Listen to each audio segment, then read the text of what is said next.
it was so rough being like surfing with Ethan and then being compared to him. And I felt like I was surfing okay and getting a few good waves. And then I saw the footage. I'm like, oh my God. And then I made the mistake of standing next to him with my T-shirt off. And I'm just like, what are you doing, you idiot? Yeah. The smooth gorilla, as Dane's been calling him the smooth gorilla. I'm not calling him that. I'm not calling him that. Hello, boys. How are you? The rabbit heel tube wrangler, WSL commentator, Taj Burrow. Welcome to StabMic. Holy shit, you guys look so official in there. How are you? We are. Yeah, very official. Just in little hole in Ventura, just down the road from Dane's office.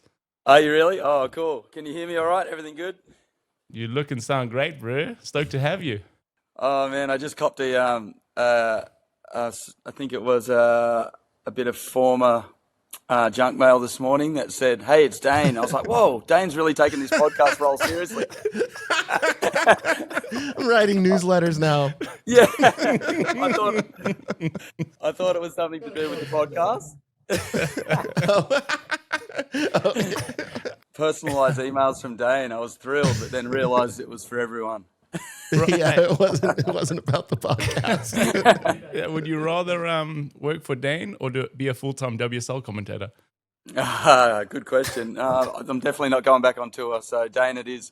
Work in a warehouse with me and Jake and Diddy. Oh, so many people have asked me if I'd commentate like full time, but hell no. Like I can't imagine going back on tour. That'd be rough. Doing that schedule and not even getting to surf would be pretty torturous. Yeah, I can't imagine. It's kind of like being a photographer, right? Like just photographing perfect waves all the time. Oh, But you were so good, really, honestly. Like the conditions are so bad, and it was so hard for Ronnie and everybody else because you just heard them for so long, and then you were just a breath of fresh air. We watched it at night. It was really cool. Oh, thank you, mate. Yeah, those guys are so good at leading the way, and I just chime in every now and then. But when I rewatch it, I'm like, oh my God, shut up, mate! I just talk so much shit. So yeah, Just don't rewatch it. just a That's few what you got to highlights. do. But I know we got you for a limited time, TB. Let's dive right in and give the worries. people what they really want to see, and that's a TB highlight reel from Stab in the Dark with Ethan Ewing. No. Let's see it. Don't go there. Yes, Taj, you were ripping. Yeah, you Oh were. man, thank you. But geez, when they throw me up there against Ethan, it just looks so horrible. I was cringing every time I saw a wave of myself. It was horrible. I was psyched on your surfing. I thought you were surfing sick. Oh, thank you, mate. Yeah, it's only getting harder. Yeah, I know the feeling. You still got that youthful like style and look. You and Bruce, like just no matter what, for eternal like youthful style. Oh, sheesh. Can I ask how the Hayden Shapes thing happened? I thought you were like Mayhem forever. Or going Well, to be. yeah, I have been riding Mayhem's boards for a shit ton of time now. Like since 2012, I think he made me a good one, and then I jumped on board. I guess it's just how you jump ship to any surfboard. I just got a really good one off him. And then, this is distracting. I'm kind of like, I'm looking at these clips like, holy shit, these waves look fun. Oh my God, does. We got so lucky. Like, I haven't been to Indo in November ever. And I never really considered going such late season. But yeah, when Sam made the call and we saw that kind of swell pop up, I was excited because I hadn't been to Lakey's in so long and I love the place. But yeah, it was so sick. It was like cooking like for a whole week and there wasn't too many people. It was one of the funnest trips I've done in a while. So yeah, boards, what actually originated from when I did my Stab in the Dark, Hayden had one in the mix. And as soon as I jumped on it, it was just psycho off its head fast. Like as soon as I jumped on it, I was like, oh my God, this board is crazy quick. And it did everything I wanted. It felt insane. And I was kind of blown away by it. And I only had one small surf on it. And I was really excited to ride it again. But my Stab in the Dark was all the carbon fiber dark arts construction. And I fucking left this thing in the sun and just delaminated it. So it just bubbled up and it was fucked. So I had to ditch it. But I only had this one like kind of really exciting surf on it where it was so fast. So anyway, I never really got to I never got to give it a good go. And I told Hayden about this, obviously, and he made a few more. But when I did my stab in the dark, for some reason, all the boards were like 5'7" and tiny, way too small. I don't know why they came out like that, because I ride 5'9", at about 25.5, 26 litres. These things were tiny. Anyway, so Hayden copied that board, and when he copied them, he made them too small again. And it was over a number of years, I kind of kept thinking, oh, maybe I should try and get one off Hayden that is my size. And anyway, he kept making me board after board, and trying. Eventually, we got to one that was my size, and they all went good. And I was like, this is crazy how consistent these boards have been. Like, I've just, when it's really hard to copy a good board, and every time he made me a board, they were just fucking amazing. And the most recent one he made me is just the best one of all. It's just a normal PU, but it's my size. And I don't know what it is, but I just fell in love with this one board. So that's how I kind of became riding his boards. So is there going to be a bidding war between Hayden and Mayhem? Yeah, I want to know the cash deal as the agent. How much money are we talking? $3 a month. It's coming in hot. That's about as good as my Captain Finn deal. Yeah, almost. Yeah, we were talking about, I told Dane about Mikey's Captain Fin deal, and Dane must have sold, I reckon, 50,000 sets of fins of that one with the Panther on, and he's like, I got a 23-cent check. No, it was like 53 cents or something. Sorry. That's incredible. Yeah. Yeah, not chasing any big deals, just chasing good boards. I heard there's some cash involved. Oh, did you? Yeah, don't worry about me, bro. Duma's rumors. Oh, yeah. Duma's rumors. But hey, on a serious note, not that this means much, but that Holy Hypto is one of the best boards I've ever ridden, I reckon. I absolutely love you mine. like that? Yeah, I've been riding it for 2 or 3 years, maybe 5 years now. I can't get enough of the thing. Yeah, gotcha. No, I did have some hesitation in maybe jumping ship over to Hayden's boards, because he does have that stigma about him of kind of making kookish boards. I guess the Hypto Crypto, is kind of considered a bit of a beginner's boards, and it's just got that stigma about it. I think you'd all agree, and even Hayden agrees. I spoke to him about it, but his high performance shorties seem to go so bloody good. I think he really wants to force his way into that market, and I've just been loving his boards. So yeah, I'm along for the ride. Okay, I want to be very clear. It's the Holy Hypto I've been riding, the high performance version of the Hypto Crypto, not the Hypto Crypto. You've been. I didn't call you a kook, mate. I am a kook. Been riding the soft top version. Yeah, exactly. TV, tell us about your role in Stab in the Dark. Oh, okay. Well, like I said, we went to Lakey's late season. For me, I've never been to Indo that late, November, and basically it kind of happened very last minute. I was here at home and I had nothing going on, and I was just talking to Sam, and Sam's like, "We're about to go do this with Ethan. Why don't you jump on board?" And I was like, "Why not? I'd love to." I had nothing on, so I went for it, and I guess my role ended up being to maybe assist in Ethan speaking a bit more than he usually does. And it actually worked really well, because Ethan loved having someone to surf with and kind of talk to. And it wasn't just cameras pointed in his face. It was kind of like, I got to exchange with him just like mates surfing would. And it worked out really well, because, generally he doesn't open up much to the camera. But when you've got someone to exchange with, it just worked out well. So that ended up being my role. I don't know if Sam planned that from the start, but maybe he did. He just kind of last minute invited me, and I was into it.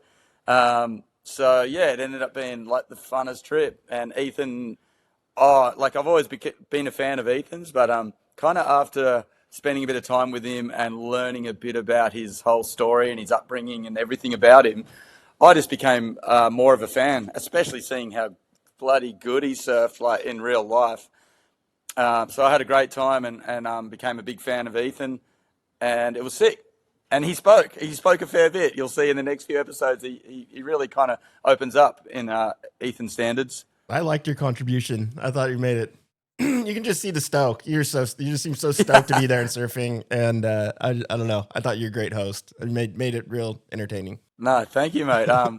It was really fun, and I definitely have a lot of enthusiasm for surfing still. And like the same as the commentary, I do kind of cringe when I hear myself, because I just don't shut up. When the waves are good and someone's ripping, I'm just such a loudmouth, and it's so hard to listen to sometimes for me. We do have this clip of Sam in his natural habitat, And for those of you listening, it's a clip of Ethan pulling out the first boards in the Stab in the Dark reveal. And we'll let it take it away, and then we'll hear how much you came to Ethan's defense on the other side, because I heard you had to pull Sam aside.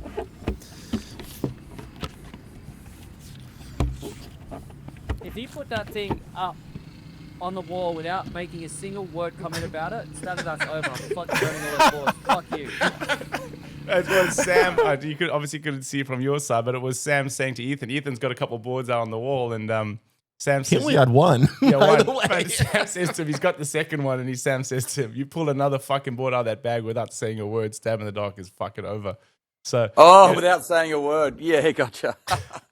and then we heard you came Amazing. to Ethan's rescue and pulled Sam aside, because Sam, to get these incredible episodes and these films and all the stuff that he produces, you really got to push people, and Wheels better than anyone else, and you're obviously very comfortable pulling him aside. And you've been on the you've been on the surfer side of it. What was it like being on the production side of it, and how much did you have to come to Ethan's, relief, right? No, not too much. I at times felt awkward being so involved because, it's about Ethan and all these 12 boards he has to try, and I'm right there with him, and I just ended up catching myself just talking way too much like I do. I had to pull myself up because I didn't want to be like Ethan doesn't talk that much, and if the cameras are rolling and there's nothing happening, I'd find myself kind of trying to prompt him or just talking too much. And then I would cringe. I'm like, oh my God, I don't want to be in this so much. I didn't want to look like I was trying to push up on Ethan's camera time, but I'm trying to, just trying to engage with him so he'd fire up. And it worked well a lot of the time. Like I would just try and get something out of him. And I guess as the trip went on, it just became more and more comfortable and more natural. But no, it all went really well. I mean, we were just gifted with amazing waves and 12 brand new surfboards. It was pretty straightforward and easy. And Ethan, he was on a tear. Like he even admitted he was feeling pretty good because I thought the surfing was so insane. And I even kind of hit him up as we're paddling back out one day. I'm like, yeah, are you having a pretty good session? Like this is kind of like looks like a career session. Are you feeling pretty good? And he's like, yeah, I'm feeling pretty good. Yeah.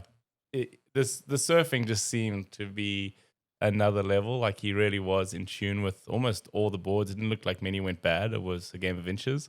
And this day, I think we mentioned in the last episode, he rode 30 waves and 28 made it into the section.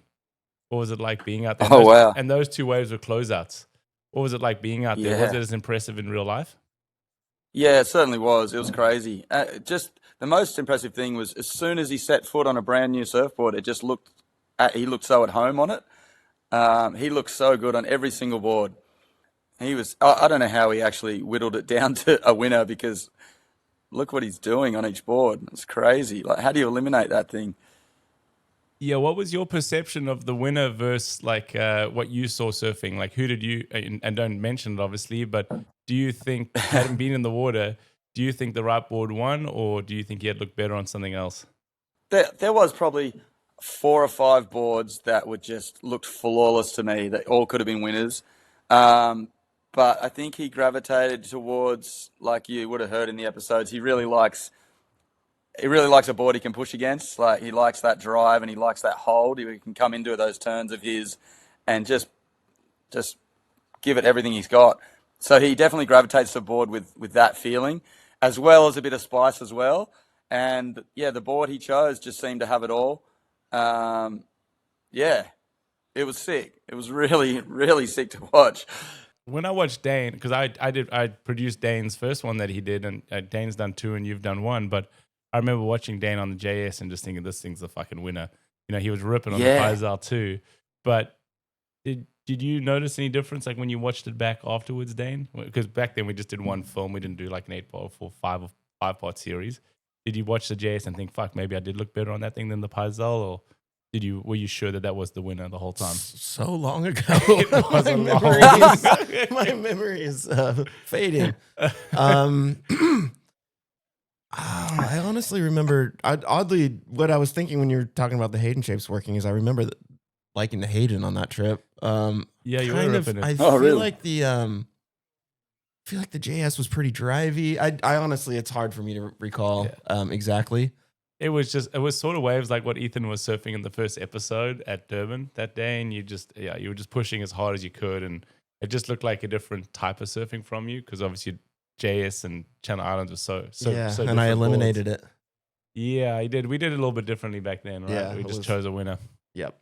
But well, Dane, I'm sure you're familiar with like boards feeling good versus how they look on camera, and you know, that's a thing. Ethan will it's a big thing, and Ethan will probably, I mean, I don't know what he'll think when he watches the episodes, but I'm sure I don't think we let him watch any clips. I don't know if that's a normal stab in the dark procedure, but it was a factor because we were talking about this exact thing.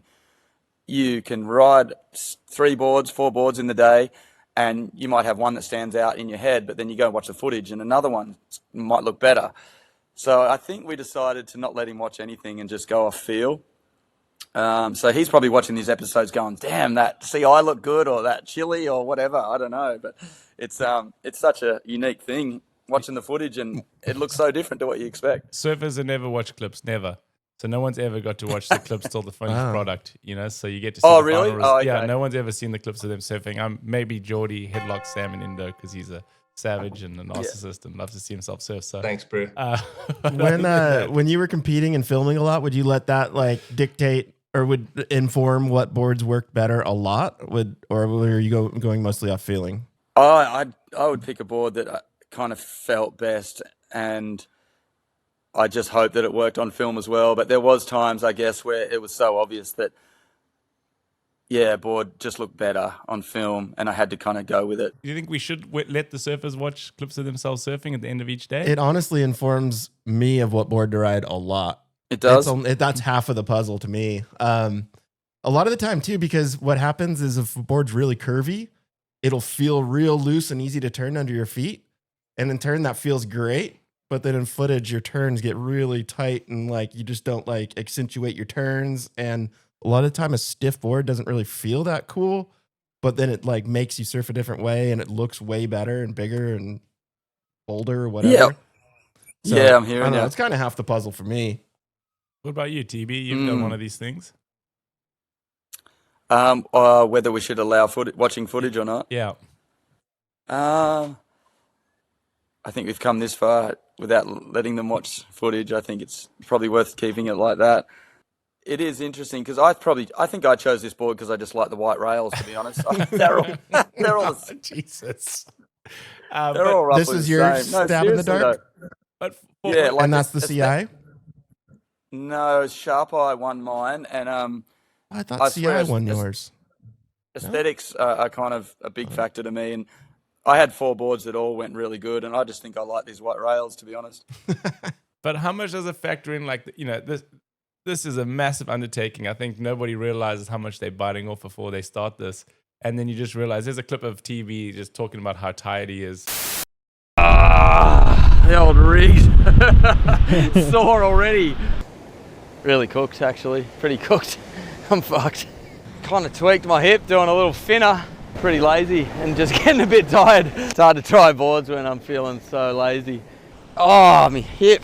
Wouldn't mind a day off. Haven't surfed this much since maybe like a Mentawai's trip. Mate, got the hips of an old Labrador. Just getting the body back into the rhythm. Bit sore. Oh man, I'm fucking tired. I remember going through the same kind of Groundhog Day with Dane, right? Like, fuck, there's just so many boards. How much of that factors in versus riding a board when you're fresh and excited versus like a shaper getting you in the middle of the trip and you're just toasted? Oh yeah, it's a huge factor. I mean, if you don't have enthusiasm when you paddle out, then the board's already shit. You got to be excited to surf, 100%. But Dane, yeah, for you, was that a thing when we did the first one? I know you've done a few of them now, but like the excitement in the beginning versus the fatigue towards the end.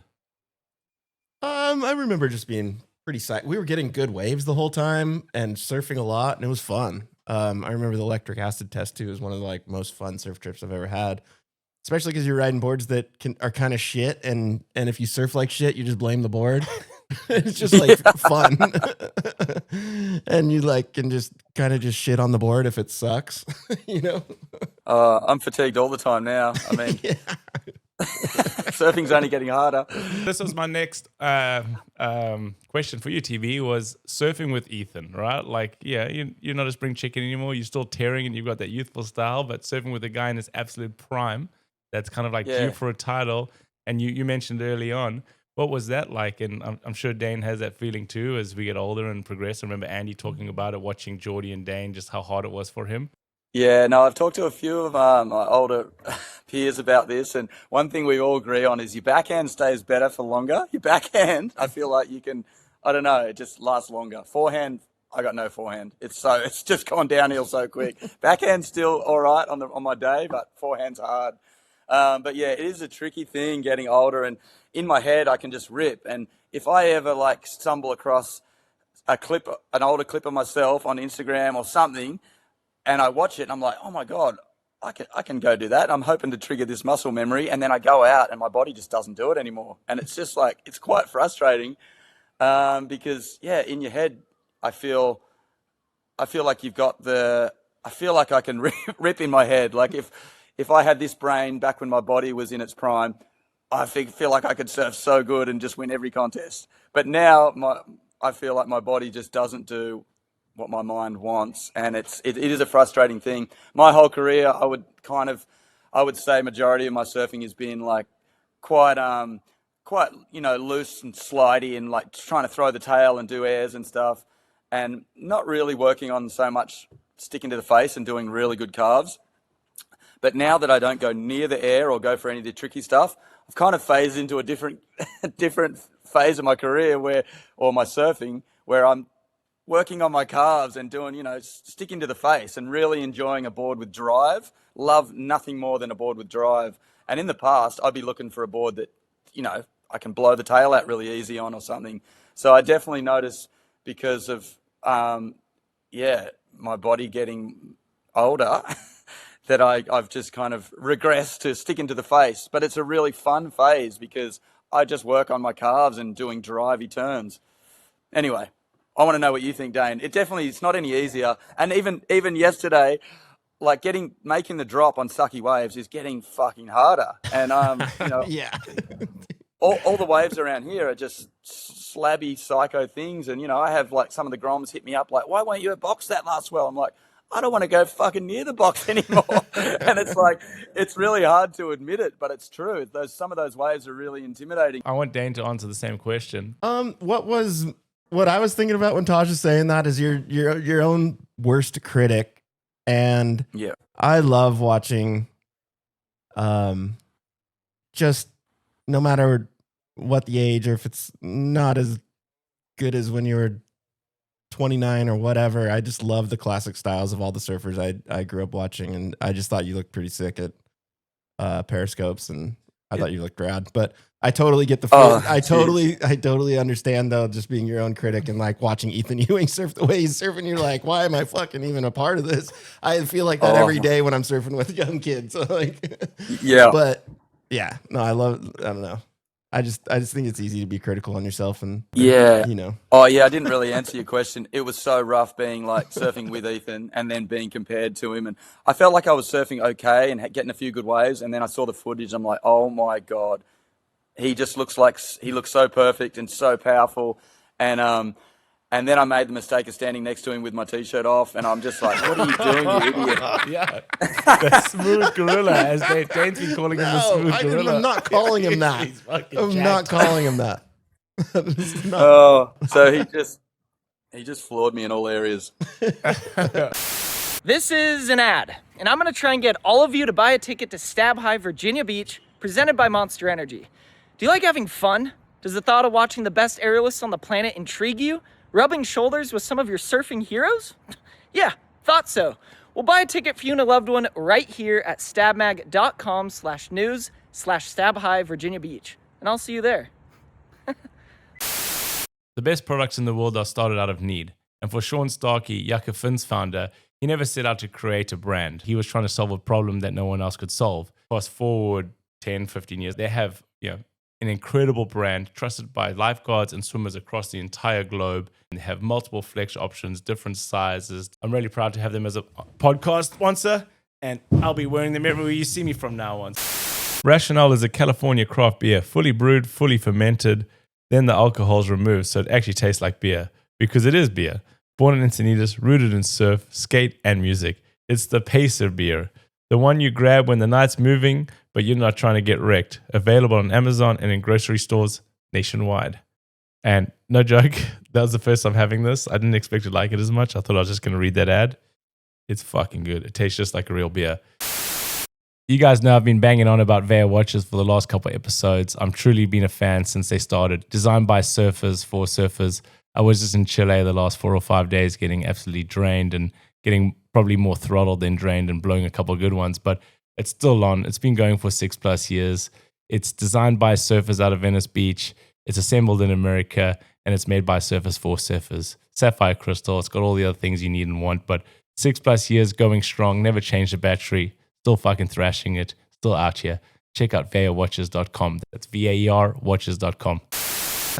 Hey, but for those of you that can't, I remember this. Right He now, was that. He was fun. Taj versus Dane So in Puerto rippable. Rico. With And Taylor Knox in the mix too. Oh, that turn you did. I remember that Yeah. turn. It was like one turn. You got Yeah. a 997. That's so sick. and nobody's got the right angle of it. No, right? nobody was missed- captured it, It was really. missed by every camera on the beach. I just think it was the finishing. third wave of the set, and Taj and Taylor were on the first ones. Oh my God. Yeah, How do you feel in the water, Dane, these days? You feel good? stiff. Yeah, I mean, dude, how much time are you spending in the water at home? Because I just find I can't really stay out. I don't have the waves fucking suck here. I feel like we talk about this every time on the podcast, and it's probably a really boring topic, but you'd be baffled at how bad the waves are here. Are you able to surf quite a bit in WA? Is there like pretty consistent fun days and you can make some time? And Yeah, there's always something for sure. The waves are fun, but like I was saying, the waves aren't that forgiving here. You know, it's all like kind of slabby, sketchy waves. So you got to be, I don't know, on point and feeling confident, because like some of the takeoffs are sketchy, and if you're not feeling good, and like I don't feel good every day. Some days I feel better than others. You know, your body might feel looser, and then one day you feel stiff, and I'll opt for a lesser hectic wave. But I surf a lot for sure. I mean, in between doing dad stuff and just life gets in the way, but I do manage to surf a lot. But everyone teases me because I only surf for 30 minutes. I just have the quickest surf. So just 30 minutes, I just go out and make a pig of myself. I take my waves and then I leave. One heat, and you're out of there. One heat. I'm just programmed for 30 minutes. But Taj, when we were in Fiji, you told me you were talking about how difficult it is to do turns in WA. Like, it's a misconception. Everyone thinks it's so rippable, but it's actually just like big pits and massive air sections. That's it. There's no waves to do turns on. It's crazy. Like, it's either, it's just a psycho sucky tube slab kind of thing, maybe with a big ramp, a big cobbles ramp after it. There's not really that many waves that are really good for turns. what about main break? You ever hitting main break? I've never surfed main break besides the Jersey. You know When that. was the last time? That would have been retirement. Go work year. on your carves out there. Yeah, well, you could, I guess. It's a long way out there, and it's a long way south, and I just don't go there much. I only go there if there's a contest. But no, we do every now and then get rippable waves. If it's like we get a light on shore, which is really fucking rare because the wind's either howling offshore or howling onshore here. If we do get a light wind day and the tide's high, some of the waves are rippable. But in general, it's just difficult to find a forgiving rippable wave. Like, I remember going to the Gold Coast as a Grom and just going, oh my God, this is insane. You can hit the lips and they don't hit back. You know, they're softer and more forgiving. So yeah, it's a big difference over here. On the WSL broadcast, Todd, you said George Patel had formerly looked as though his like upper and lower bodies were separated, but now it looked like they were fused and they're working together. And I wasn't being too critical. I'm just trying to pick up on what I see. And with George, I just felt like he really accentuates that upper body torque. Like every turn he does, it's like almost exaggerated, and it looked a bit forced at times. And then I just feel like everyone, when they're in George's position, your surfing does progress, and I feel like everything just kind of started syncing up. His upper and lower body, what didn't look so disconnected, and it looked like his big front side, like his big upper body torques, they were fitting the curve of the wave more, and he just looked better instead of looking a bit disjointed and disconnected. I don't know. That's just what I noticed, and I feel like he's kind of just, you know how some people over their careers, they just find something and they just click and they're just locked in and they start surfing and winning and just like they go on a rampage. It's funny, it just happens to certain people, but I feel like he's one of those guys that's kind of just found his feet and he looks a lot better. Yeah, but Ethan and George had very similar career paths so far. Ethan got on tour, then fell off. George got on tour, then fell off, re-qualified, and then came back and won an event. You know, so they did that very similar thing, right? So there's something about, I know you, Todd, you were one of maybe the first surfer to not go on tour the year you qualified, give it up a year and then delay it and then come back to it. You think there's something there to qualifying too young? Like, Dan, you qualified really young too, you and Geordie. Not really, actually. You're 21? I'm maybe a little bit older, but that wasn't that young compared to 17, right? Yeah, I think I was 17 and then knocked it back and went on when I was 18 or 19 maybe. Yeah, when do you think at what age do you think you guys both answer this, but what age do you think you're doing the best surfing in your career? Or are like ready to be on tour? What is that age where you truly felt comfortable? I guess it's different for everyone. Definitely. I have no idea. Yeah. Definitely different for everyone. I don't think I was that good as a teenager at all. Personally, I feel like early 20s, and like, for instance, Dimitri, a surfer from here, he was a really good teenager, but I didn't think he had that like sort of X factor until he's 21, 22. And he'd like really, I don't know, everybody just kind of develops at different times at different ages. Yeah, that guy you just mentioned, I don't know much about him, but he looks like he's gotten really good just lately. Yeah, totally. He was like a good Grom, but I didn't really see that type of potential until like 2 years ago. All of a sudden you're like, what the fuck happened? What are you doing, dude? He lost all his sponsorship and seemed to like just have some sort of a shift in his perspective. And I don't know. I'd actually be curious to ask him if he started training and doing something. I'm not sure, but he went from like a good Grom to like, I don't know. He's extremely good now as like a 21-year-old. And Chapter 11 just put out an ad of a Dimitri. That's what everyone's talking about here. Yeah. And it is extraordinary. The surfing is mind-blowing.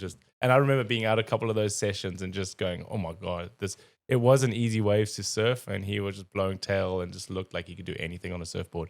Dimitri was riding, I don't know who was riding prior, maybe Roberts or someone. And then he got on Timmy Patterson and it just changed his surfing. Like his surfing looked extraordinary. Well, shit, when it comes to boards, I mean, it's sometimes really fun and exciting as a surfer to feel something new. So, like for me, over my career, just jumping ship after 3 or 4 years with a few shapers, it feels so good to feel something fresh. And I think anything that kind of inspires your enthusiasm to surf, like if you're feeling something on a new surfboard you weren't feeling before, it's like, holy shit, this is amazing. I can't wait to go surfing again, and just inspires you to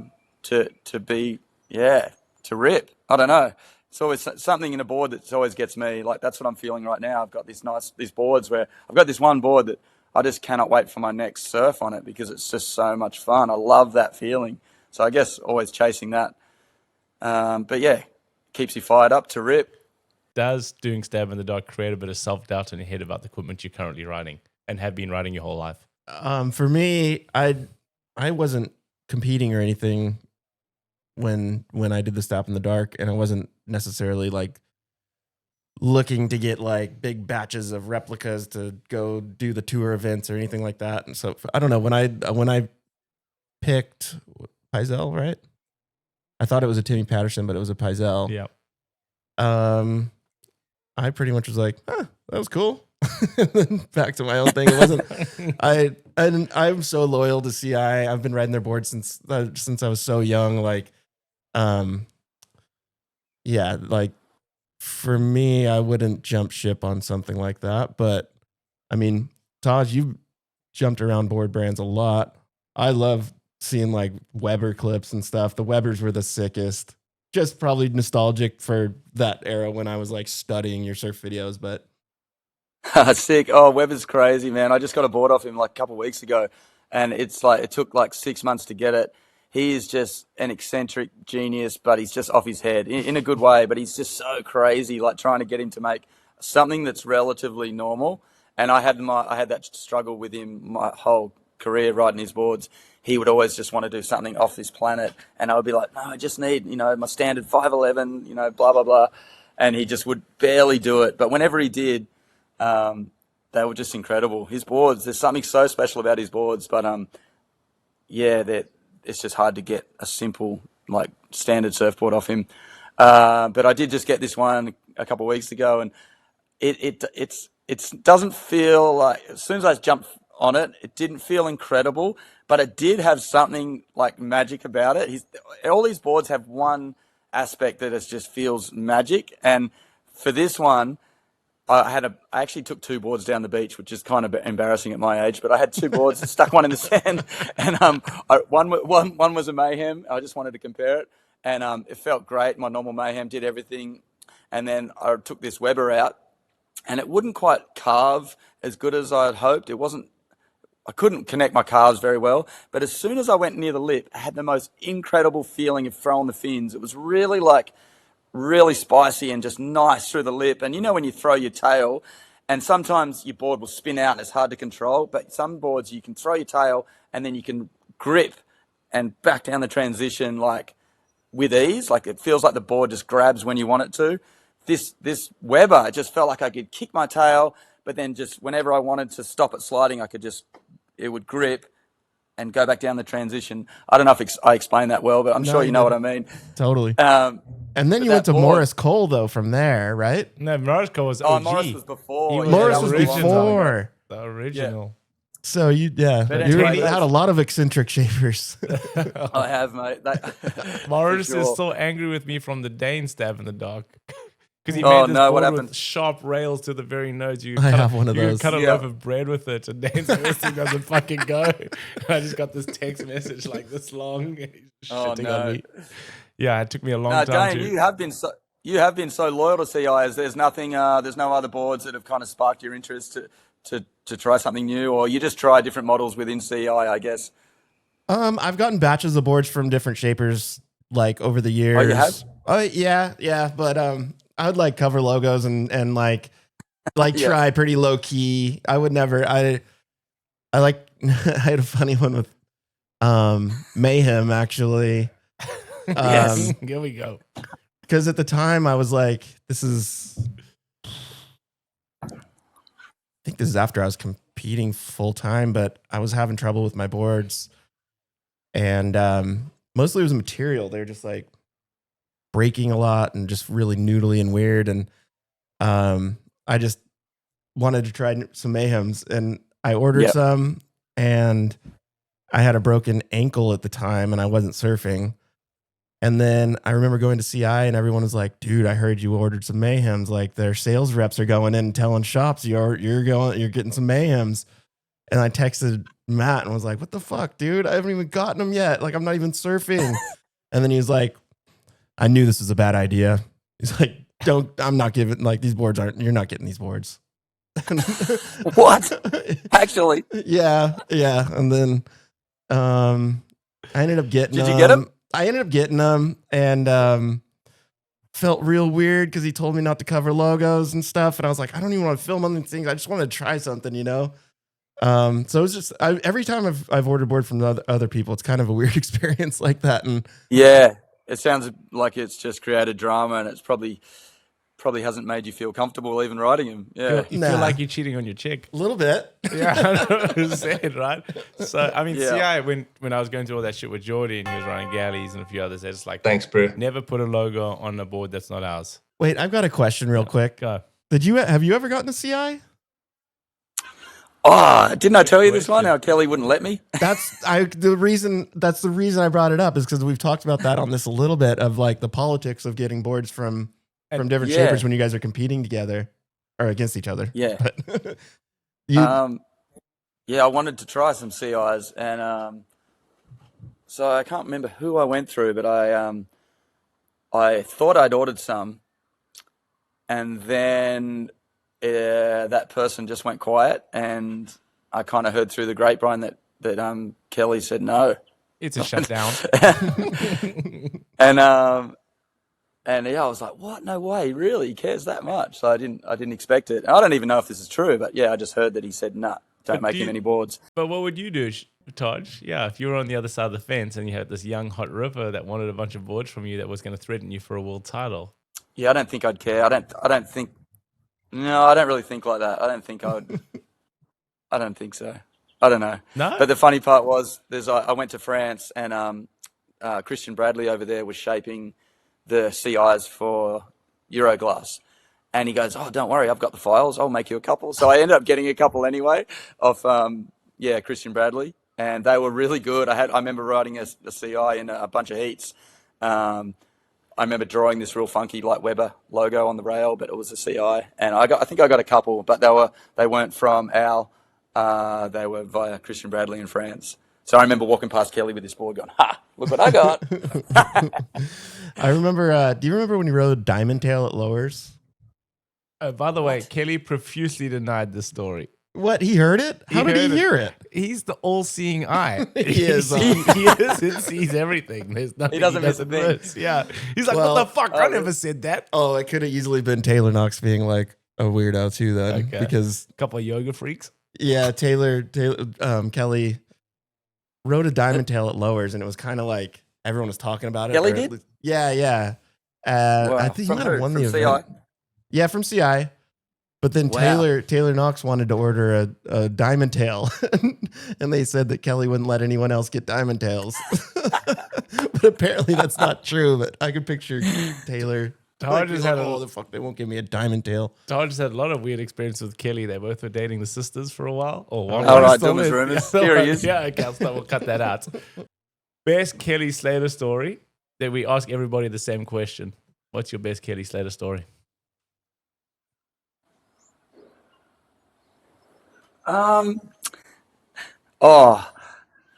Okay. I think I'm allowed to tell this story.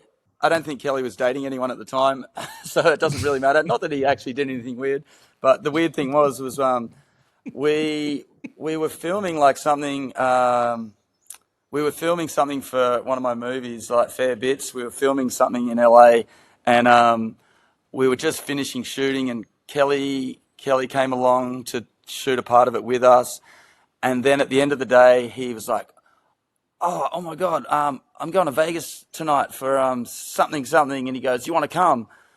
And I was like, fuck yeah. And he goes, yeah, we're getting like a private jet with it was like whoever was popular at the time, like Paris Hilton and Tara Reid, maybe. I don't even know their names, but all these like kind of Hollywood chicks. And I was like, fuck off, let's go. We're on this private jet. Anyway, I turned up at that. He said, yeah, you got to meet me at Burbank Airport this time. Anyway, I showed up, and we went to Vegas on this private jet with all these people, and like a majority of them were girls, and they're all just taking tequila shots on the plane, like going crazy. And I was just, my eyes were like this, just going, wow, this is insane. Anyway, we landed in Vegas, and all these cars came out to the plane. All these guys came out, grabbed everyone's bags. We just jumped in these cars, went straight to hotel. As we walked in the hotel door, everyone's handed room keys, and me and Kelly were sharing a room together. And anyway, there was a big party in this hotel that night, and I remember like Paris Hilton was she got my number on the plane. We exchanged numbers, and I remember being so excited to like get there and go to this party and whatever. Anyway, we got into this hotel room, and I remember Paris was in this penthouse with all these other girls, and she started texting me like, "Where are you guys? You know, let's party," kind of thing. And I was in this room with Kelly, and I was getting ready, and I was just like twitching to go do something, like, let's go. And Kelly opens his laptop, and he starts looking at swells, and he's going, dude, there's a bigger swell going to J-Bay right now. And I was like, mate, are you fucking serious? Like, what do we got to go upstairs. Like, they're texting us, let's go. And he's like, dude, look at this swell though, it's going to J-Bay. And it just blew my mind that he's just like so obsessed. It makes Just me so love him. obsessed It makes me love him even more hearing that. He is just fucking It's extraordinary, right? incredible. It just blew my mind. And yeah, he was just really psyched on. In that moment, you In were that like, moment where all I wanted to do was get upstairs and go to this party, he was like looking at swells in Vegas in a moment, hotel you're room. like, Amazing. That's why you've got it. Whatever you had at the time, you're like, yep. That's why you got 8 world So- titles. And I've got Yeah, one so 100%. far. The furthest place from J-Bay. I'm like, what is he thinking? The only reason I met my wife is because of Taj. True story. him and Andy were meant to do this. It's a kind of cool story, and I'll keep it quick. But him and Andy, Billabong had all their biggest sales reps in town and all the best stores, and it was during the US Open. And you remember being forced to come out and serve the US Open even though you're on tour. And I get this text from the team manager at the time. I can't remember if it was Chris Hare or Stacey or one of them, and they were like, "Hey, Taj and Andy aren't coming. We need you and Sterling Spencer to come down." And Sterling was staying at my house in Newport. So we like raced down there and we had to like guest bartend because Taj and Andy were meant to do it and they were too hungover or doing whatever doing. And I walked in and my wife was the hostess and she was home from studying and I basically only met my wife because Taj was too hungover. Yes. Yeah. That's it. Thank you. But that's a true story. Funny. Yeah, thanks to Taj's hangover. But our next question is... I wonder if Kelly will deny that story as well. Yeah, it didn't happen. I was meant to be at that party and Taj went. Oh, shit, okay. Last question, serious business. If you could surf like any surfer during any era, who would it be? Oh, that's a good one. I like Tom Curran heaps. I mean, even now I look at like old photos of him and just his body positioning and just like his hand on the water and everything he does is so cool. So yeah, I like him a lot. Pretty rude you didn't say Dane because every other person out of the last 11 have said Dane. Except it's either been Dane or Tom Curran. That's the two. No, well, Dane does my favourite turns. There's one that keeps popping up on my thread, and it's Dane. I think you're at Rocky Point. You're doing that one kind of fin throwing thing where you're just upside down. Do you know the one? It's just such a sick turn, and your legs are just like in the best position. And somehow you're just so upside down, and you pull your board under you so nicely. It's one of my favourite turns. I've watched it so much. So yeah, Dane as well. Oh, Dane, absolutely. I thought you meant to choose someone kind of vintage that you really like their style. Yeah, but that was the purpose. Dane's new CI model. The commentators captioned it the squirm whale because every time we get asked that question, he gets super weird. But any last questions for each other, gents? I would love to hear hours of stories from you. Yeah, no, all good. That was fun. Good to see you, dude. Yeah, you too, mate. It's been ages. Hopefully we get to surf again. I know. I'd be psyched to do it. Well, we still can. Yeah.